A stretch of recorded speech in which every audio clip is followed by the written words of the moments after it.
راحت سفید و اقبالت بلند باد تاجیکستانی عزیزی من.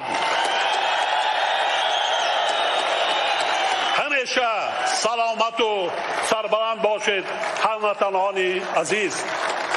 تاجیکستان بپیش، بپیش، بپیش.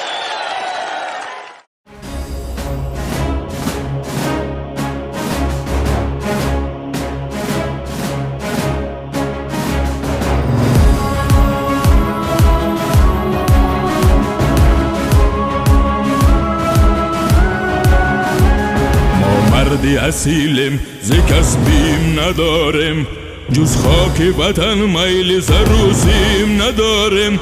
ما مردی اصیلیم ز کسبیم نداریم، جز خاک وطن میل زروزیم نداریم.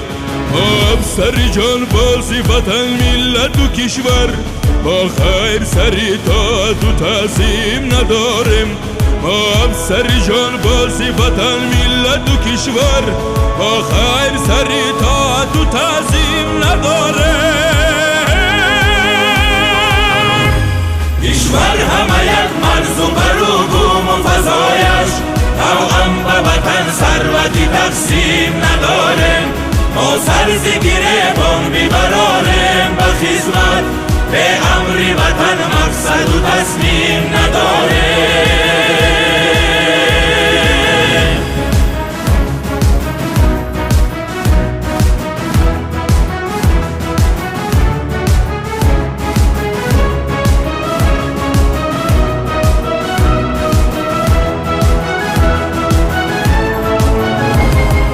راهی وطن جان بدیم از سریم ما، زین بیش دیگر گوهری تقدیم نداریم.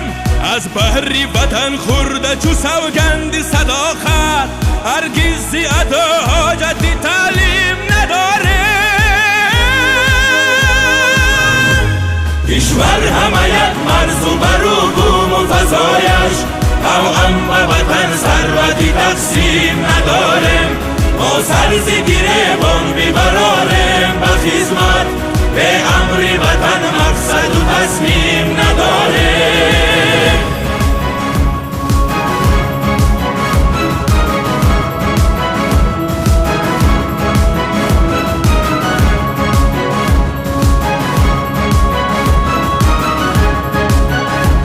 ارتش همه تابع بر رسم و به نظامش، در نظم وطن مشکلی تنظیم نداریم.